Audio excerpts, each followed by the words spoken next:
Et c'est pour ça que maintenant, il y a plein de gens qui sont dans la confusion, qui sont dans la méconnaissance de ce qui se passe dans l'invisible. Les gens vont tout confondre. Quand il y a quelque chose qui se passe mystiquement dans un village, quand il y a quelque chose inexpliqué, ils vont forcément dire que c'est Satan directement. Même si Satan est le chef, mais il faut savoir quel est l'esprit qui agit. C'est pour ça que le Christ, en tout cas le vrai Christ, qui est Dieu qui savait, a posé la question au démon, mais en sachant néanmoins quel était le nom, l'identité même de ce démon. Il a dit, quel est ton nom? Il a dit, je m'appelle Légion, car nous sommes nombreux. Donc, Légion, Dimouti, Djinn. Nous sommes nombreux.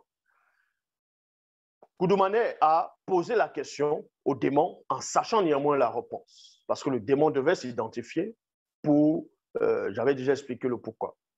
Et c'est là que vous comprenez que avec la vraie spiritualité, on ne tâtonne pas. Quand c'est un démon reptilien qui a possédé quelqu'un, on ne va pas dire Satan sort de ce corps. Si c'est une sirène des eaux, parce qu'il y a plusieurs espèces de sirènes des eaux. Il y a les sirènes des forêts, il y a les sirènes des airs, il y a les sirènes des eaux. Maintenant, toutes les sirènes des eaux n'ont pas la même puissance, n'ont pas la même intellection, n'ont pas la même capacité ou tout simplement même apparence. De même que dans la forêt, dans la jungle, on va trouver des fauves, des félins. Les félins, on va dire, sont des félins, mais dans l'espèce de félin, de la race même, il y a les lions, il y a la panthère, il y a le puma, le jaguar, il y a le tigre, il y a bref, il y a naturellement.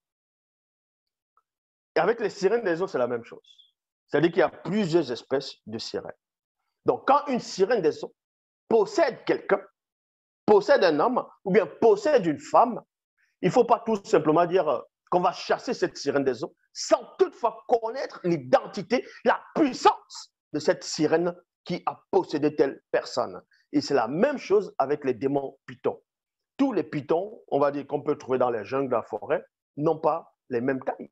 Il y a des pythons nains, il y a des pythons, des gros pythons, et tous les pythons n'ont pas la même puissance.